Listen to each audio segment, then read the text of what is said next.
Hello. In this video we'll talk about how to beat loose passive players. We'll cover what signifies this particular player type, how you identify this player at your table without the use of any poker tracking software. I'll also talk about the importance of note-taking in this. Most importantly of all, we'll talk about how you exploit this particular player type, and finally some other considerations as well. So, what signifies a loose passive player? The looseness means that this player plays a wide range of hands, including a lot of weak hands. He plays his hands passively, meaning he plays all his draws and most of his value hands passively, because he likes to keep the pot small and he loves to try and get to showdown. This player type very rarely bluffs. If it happens, it's usually by the river when they've missed with a flush or straight draw. Bet sizing often indicates the strength of a hand with this player. You will often find him or her bet the minimum or very small into you on a pot with something like the bottom pair or a weak draw. So how do you identify a loose passive player at your table without the use of any poker tracking software? First of all, you look at hands that go to showdown, including hands that you are not involved in yourself. You want to look for a weak hand or a draw played passively. You can also look for a player who limp calls a lot pre-flop, or someone with less than a full stack. Players with less than a full stack are usually recreational players, and more of these players are loose passive than loose aggressive. Make sure you take notes on these observations, as that will help you develop your reads further along the way. Now, let's look at how you best exploit a loose passive player. Pre-flop, you want to widen the range of hands which you raise for value with. You want to raise to isolate this player with all of these hands. For example, if you see a loose passive player limp and you hold 10-9 suited, this is a good spot to raise, usually to something around 4 big blinds, to try and isolate this player and play heads up against him. If you have loose players behind you and you hold a weak hand such as pocket threes or 5-4 suited, and a loose passive player limps before you, this is a good spot to limp behind and try to stay in the pot and see a flop against this player. If you raise to isolate him, it's fine as well, but with loose players left in the hand, they can push you off your hand and you will never get to the flop.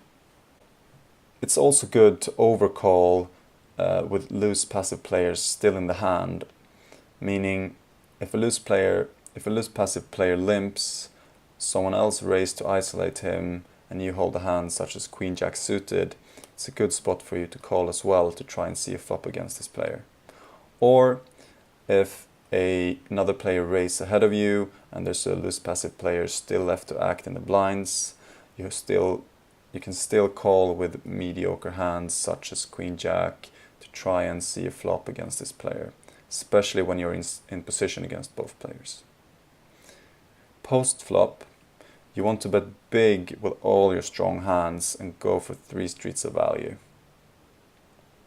You want to bet at least 2 street with your draws, because loose passive players will usually call the flop with runner-runner draws. For example, if there are 2 hearts on the board and your opponent holds the ace of hearts, he will call the flop, and if there's no heart on the turn, he'll fold his hand. If this player all of a sudden plays a hand aggressively, you can be very sure that he has a very strong hand and you can fold anything but the nuts to this raise. Finally, against a loose passive player, you can try to get to showdown more often with hands that have some showdown value instead of trying to turn them into a bluff. For example, if you have ace high on a fairly dry board, this is a good spot to get to showdown against a loose passive player. Now, let's look at an example where we identify a loose passive player at the same time as we see him get exploited. It's folded all the way around to the button. The button limps, indicating passiveness. We hold 10-8 in the small blind. This is a spot where we can raise to isolate this loose passive player, but with a fairly loose aggressive player in the big blind in this case, I choose to simply call. The big blind makes a big raise and the button calls. I think it's fine to call this hand, but given the size of the bet from the player in the big blind, I think fold here is fine as well. We go ahead and fold. The flop is king 5-3 with 2 hearts. The big blind thinks for a little while and bets around half pot. The button calls. The turn is the 9 of hearts.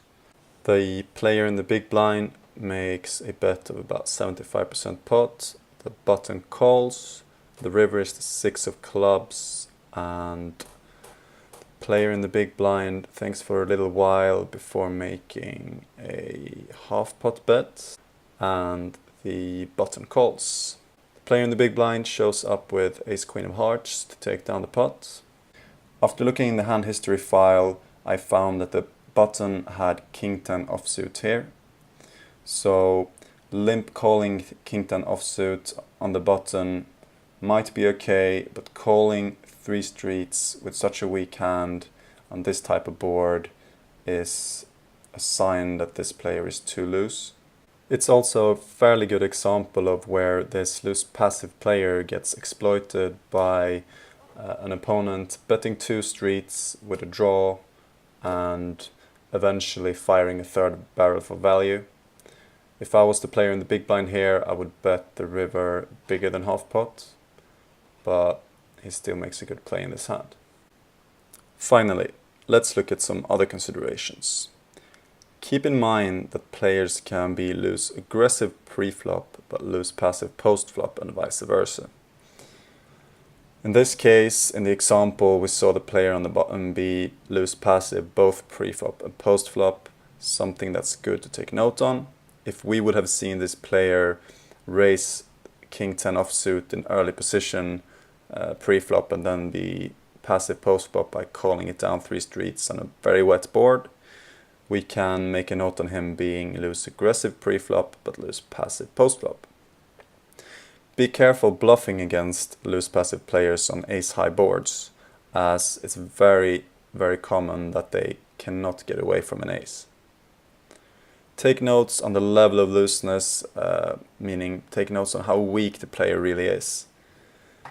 If you see him call down 3 streets with a weak top pair, as in the example, make a note of that and make sure that you bet big 3 streets with any hand stronger than that. Last but not least, make sure that you continue to make reads and take notes, as this will make your reads more reliable for the future. Good luck at the tables. See you later.